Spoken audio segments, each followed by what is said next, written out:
So ma'am Ron, ganito no, naggawa ako doon ng reverse parking. Itong parking na to ma'am, so situational, depende kasi sa madadatnan mong reverse parking. So kapag ganyan ma'am, halimbawa gusto mo mag reverse parking at malawak o maluang naman yung kaliwa mo, pwede ka na ma'am kumuha ng reference point dito sa unang guhit pa lang. Yung cone na yan, i-consider natin guhit yan. So either ma'am na ang side mirror mo itapat mo or sarili mo, no?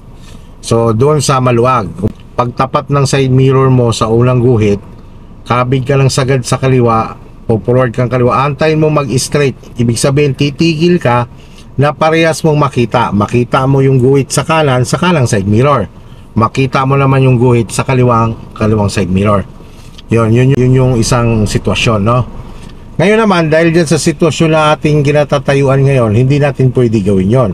Ang gagawin naman natin dito, ito yung tipong gagawa tayo ng 45 degrees, no? Doon naman natin itatapat ang side mirror natin or sarili natin doon sa pole. Yan. Forward ka and then tapat mo side mirror. Pag tapat ng side mirror, siyempre i-check mo muna yung pupuntahan mo. Kumbaga i-scan mo muna yung space mo sa unahan. So nakasagad po kayo sa left no, ano? Habang nagmo-move ka, titingnan mo naman itong maliit na salamin. Kita mo yung maliit na salamin? Yan to. Yan. Kita mo yung Toyota? Yan. Kailangan makita mo doon ang pole. Yan. Pag ano ba, nakagalong ka, makita mo yung pole, tumigil ka na. Okay, sige, try natin ha.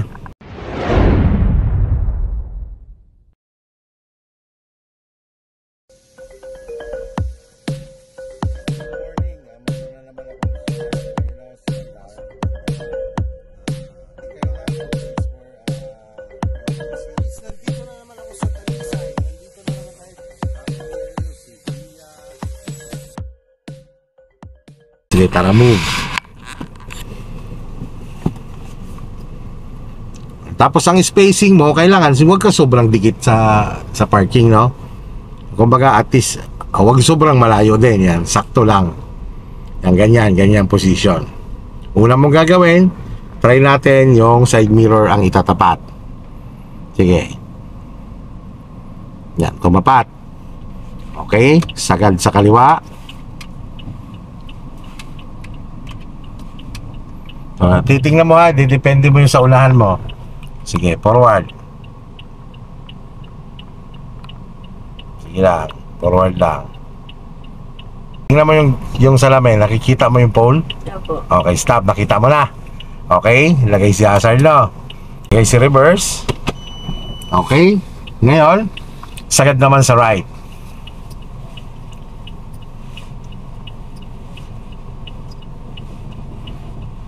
Yan. Tingin ka muna, pag atras mo, tingin ka dito.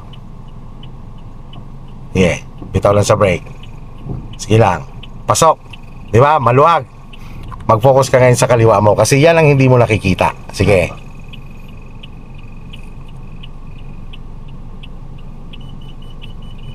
Okay, so hindi mo nakikita. Ibig sabihin, tingnan mo, sobrang luwang dito. So pwede mo lang tamaan yung nasa kaliwa mo, no? At the same time, halimbawa, nakikita mo sa camera mo, malapit na. And then, katulad yan, may sensor tayo. Kaya siya nagsisensor, ibig sabihin, malapit na. Ang gawin mo sa ganyan, haba na yung inatras mo, hindi mo pa rin siya nakikita, lagay mo ngayon sa drive. Sagad mo naman sa kaliwa ang manibela mo. Forward naman ikaw. Tingin sa unahan, tingnan mo rin yung cone doon kung makikita mo na siya. Sige lang. Sige lang, sige lang. Okay, stop. Nakikita mo na siya. Okay, ngayon, ganito na magawin mo. Lagay mo ulit sa reverse. Nasaan ang posisyon ng manibela mo? Sagad sa left. Sagad mo naman sa right ngayon. Yan yung mga situational, no? Atras. Sige, pasok na siya, no? Sige lang, pabukahin mo ngayon yung kaliwa mo. Palakihin mo muna yan. Sige, ay wag mo muna babaguhin ang manubela mo. Sige lang. Sige lang. Okay, stop. Tuwid mo ngayon ang manubela mo. 1 and 2. Atras. Tingnan mo ngayon kung anong diferensya ng bawat gilid mo. Sige, pasok mo muna. Hanggang kalahati. Sige, hanggang kalahati. Okay, stop. O, tingnan mo nga, hindi, ang problema lang ay yung gilid. Ito, masikip po. Yon. So, kailangan mong pumaling sa kaliwa. O, bago ka gumalaw, kahit isagad mo. Kahit sagad mo, sige. Para konting galaw mo lang, tingnan mo ha. Galaw ka ng konti. Yan. Okay siya, di ba? Yan. Sige lang. Okay, stop. Pareho ng tuwid. Konti po. Konti pa. Yan. O, normal mo malabela.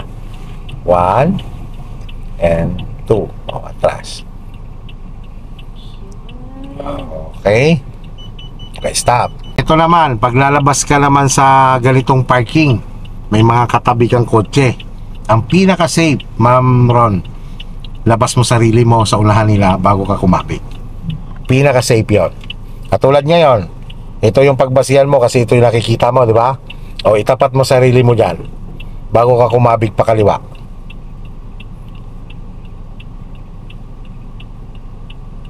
Yan. O, ikot ng manubela. Isang ikot lang muna.